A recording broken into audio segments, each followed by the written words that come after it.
Welcome back to the homestead, everyone. This spring has been one of those springs I've been trying to get caught up. I don't even know how I got behind, but somehow I managed to do it.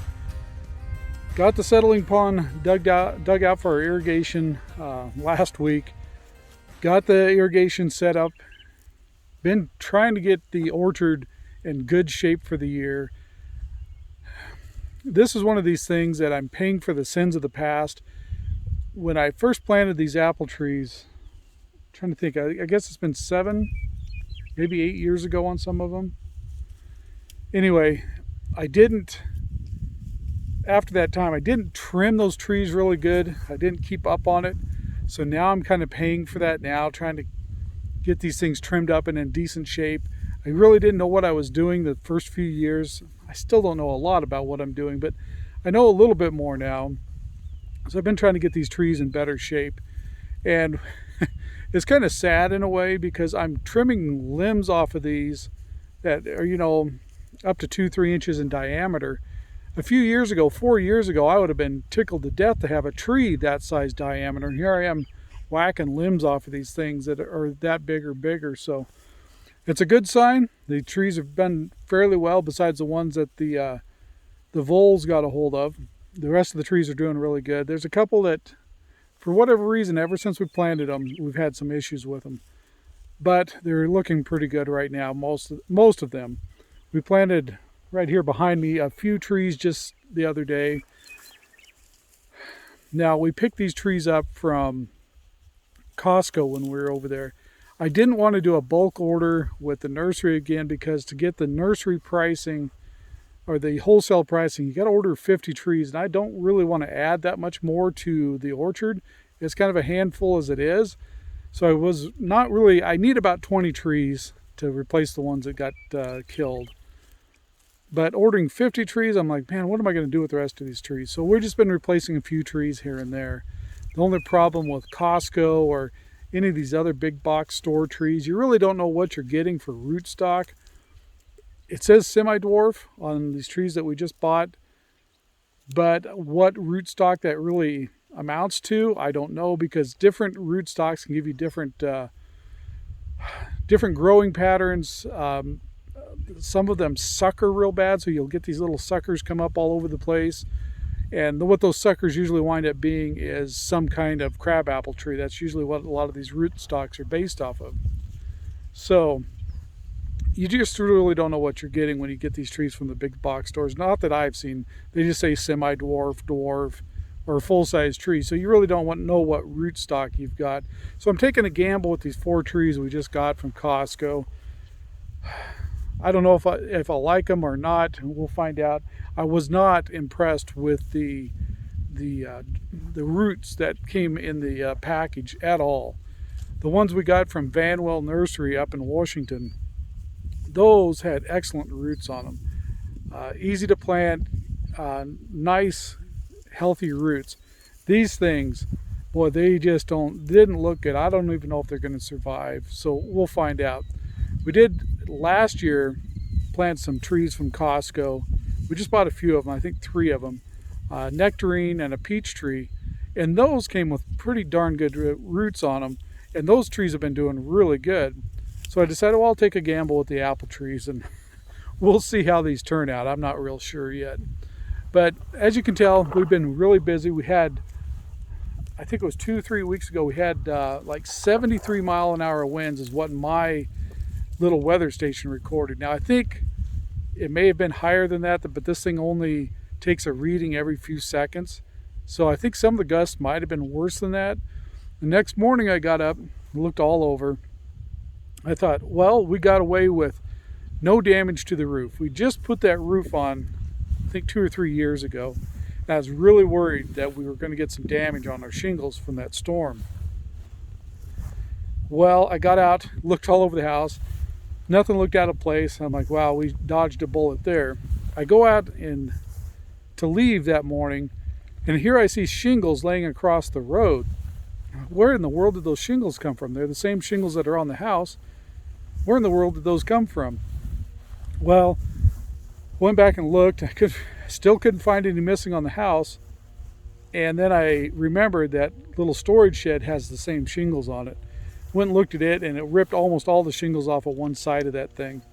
So had to do that. We had some storms coming in, so I had to hurry up and get some roofing back on that before it started leaking. So that turned into a little bit of a project, but we got it done. I couldn't find the exact same shingles, but they match close enough, so it's just on the storage shed. But that night, well, this helicopter's flying pretty low.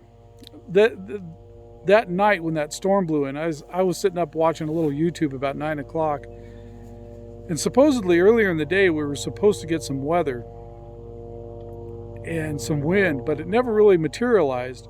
Then about 9 o'clock, just out of nowhere, I'm watching this helicopter. Helicopters around my place make me nervous with this tower, because some of these guys that come through here are scooting along pretty dang low, and that's all I need is for one of them to come along and find my tower. I'm going to spin the camera around.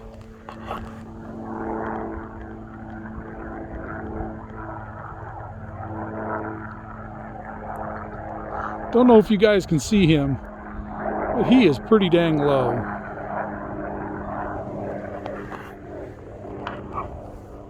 Anyway, I don't know what he's up to.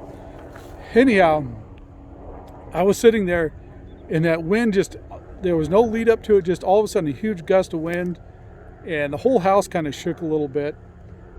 And I looked at the window off that side that is blown out of the north, looked at that northern window, and it was bowed in quite a bit. For a while, I thought that window was going to break. It was bowed in so much you could see the light reflecting off of it, and you could just clearly see the bow in it. Fortunately, the shed was all the damage we got, besides blowing stuff all over the place. But it made for a pretty exciting night. It blew that way all night. So didn't get a lot of sleep that night. Let's see what else has been going on. Like I said, we've been trying to get ahead of the curve a little bit. We got a little bit behind this spring, and I don't know how in the world we did that. It seems like this happens about every other spring. We think we're ahead, then we look at our list of things that need to be done, and I'm somehow behind. But I'm hoping to get far enough ahead with some projects that we can get out and look at some mines without having to worry about what's sitting here at the homestead that needs to be done. I want to get all that wrapped up during the week so we're free on the weekends to go out. We got a new addition that'll hopefully help us get out and do some more mine exploring, bring the whole family out. I'll show you that in an upcoming episode. And that's about it for right now. I did get the video shot for the tower climbing training. I did not like how the footage turned out. I had some problems with my Canon M50 camera. That thing has been giving me nothing but fits. I upgraded the firmware on it. Thought it fixed the problem. Then when I go back and look at the footage, it gets so far in and just freezes or pixelates, or it turns pink in the footage. So I got to redo that thing. Much to my chagrin, I got to redo that whole thing. I'm going to go back to my older Canon camera, I think it's an SL2, and reshoot the whole thing.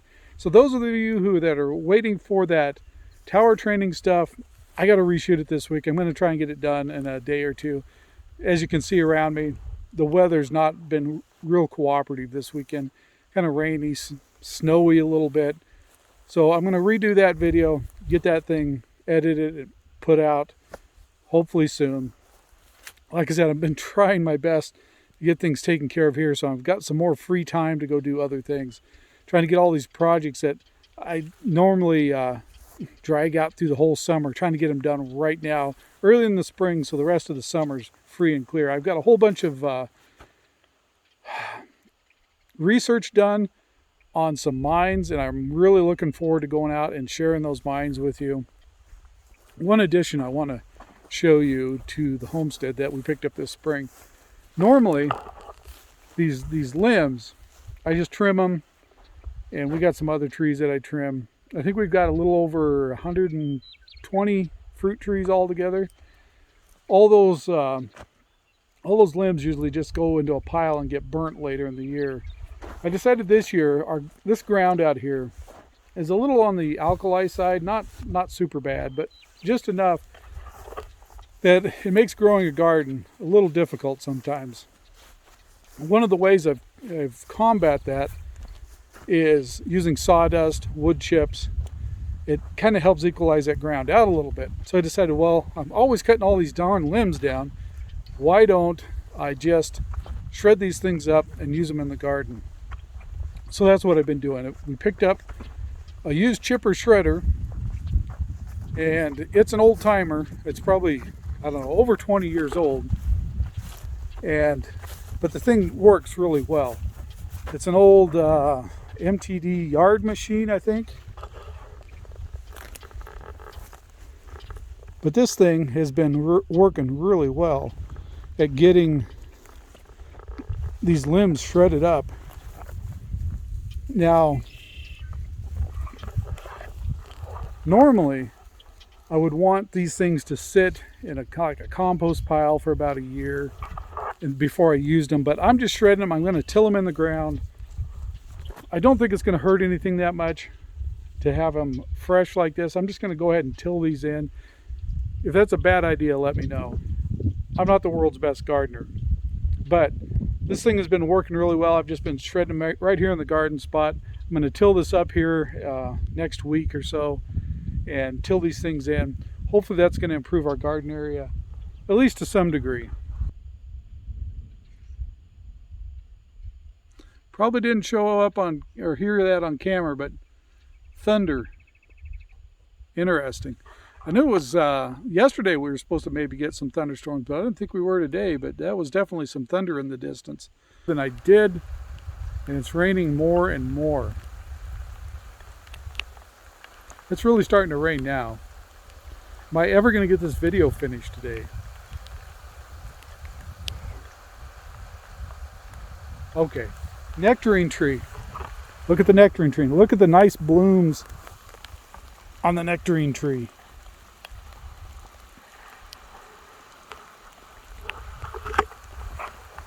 Costco nectarine tree. Let's go inside. Anyway, that distracted me. Then thunder off in the distance.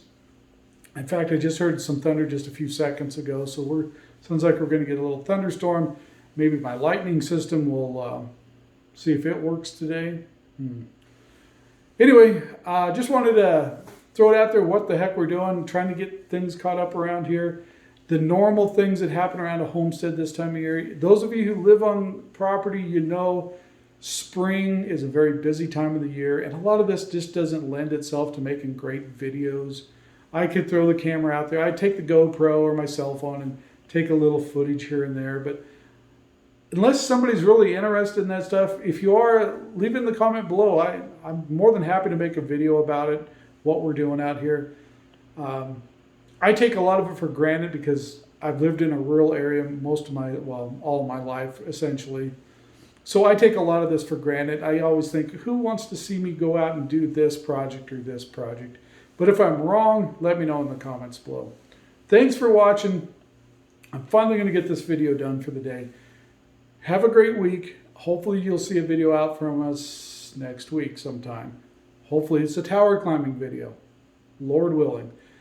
God bless all of you guys. We're thinking of you, and I hope things are staying upright through all this crazy times we're living in. I can make 2 or 3 videos about all the craziness I've been seeing lately. It's been very eye-opening. A lot of stuff to talk about there. Thanks for watching. We'll see you on the next video. Go camping with the family. I'll tell you more about the toy hauler on another video.